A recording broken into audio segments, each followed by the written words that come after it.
Bom dia, pessoal, tudo bom? Hoje a gente vai trabalhar nas páginas 146 e 147 do livro de vocês, que vem falando sobre como que a gente trabalha com vetores. Então eu fiz alguns slides para vocês, para que vocês tenham também um material a mais do que temos no livro, para que vocês consigam entender melhor, tá?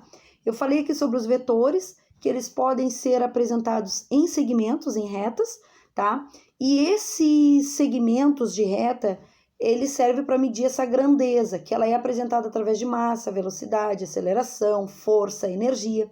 Então, quando vocês tiverem um problema, ele vai pedir para que vocês calculem, por exemplo, qual velocidade foi percorrida num determinado tempo, e aí vocês vão usar esses vetores para fazer esse exemplo, tá? Vocês têm no livro, por exemplo, a situação 1. Suponha que você tenha andado 3 km em uma direção, em seguida mais 2 na mesma direção e no mesmo sentido. Então, eu mostro a minha primeira reta, eu tenho do 1 ao 3 para mostrar os 3 km. Na segunda reta, eu tenho do 1 ao 2 para mostrar os 2 km. E ele me diz o quê? Que vetor resulta desses dois trajetos? O seguinte gráfico representa essa situação. O que ele fez? Como ele está no mesmo sentido, na mesma direção, ele fez uma única reta colocando do 1 ao 3 o primeiro 3 km, na sequência botou mais 2 km referente ao quarto e o quinto quilômetro. E aí, totalizando 5 km. Então, ele pegou a mesma reta porque ele me disse que estava na mesma direção e no mesmo sentido. Depois, vocês têm mais 2 exemplos dali, o 2 e o 3, que vocês olhem, leiam direitinho em casa para ver essas situações que também vem falando sobre essas retas e esses vetores. Só muda a forma como ele é representado, tá? A gente tem 2 tipos de grandezas, as escalares e as vetoriais. Então, aqui leiam também direitinho, tá? Que as escalares, o modo que ela é representada através de massa, temperaturas e energias, é a forma que elas são representadas. E temos as escalares, que também é definida por unidade, que são complementadas, deixa eu tirar aqui para vocês lerem, aqui, são completamente definidas por um número e uma unidade de medida, tá? Então, prestem atenção para que vocês não errem nos problemas. Leiam devagarinho em casa, prestando atenção, e assim vocês vão conseguir entender um pouco melhor, tá?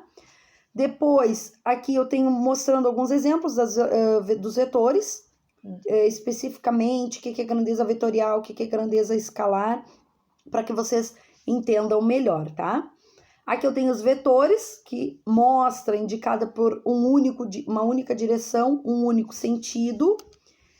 E eu tenho aqui mostrando, ó, o vetor a seguir representa uma força que atua na horizontal para a direita e que possui um módulo igual a 50 newtons. Então, eu sei que a minha força, que está me mostrando nesse vetor, é 50 newtons, que é os exercícios, o conteúdo que a gente vai ver a seguir sobre força e que tem a ver com essa grandeza desses vetores, tá? Aqui, ó, eu tenho representando de uma outra forma, mas também é um vetor, tá? Leiam direitinho. E no final, pede para vocês fazerem aqui os exercícios da página 148, 1 e 4. Façam para tentar entender melhor o conteúdo, porque aqui é um pouquinho rápido. Mas qualquer dúvida, me procurem no Telegram, tá bem? Que eu tiro todas as dúvidas de vocês. É bem rapidinho, isso aqui sobre os vetores, é só para vocês terem noção como que é solicitado no problema, porque vocês vão precisar ter noção de quilômetros, de velocidade, de aceleração, tudo através dessas retas, tá? Façam, eu vou botar também uns exercícios para vocês reforçarem e aprender mais sobre essas retas, tá bom? Obrigada, até a próxima.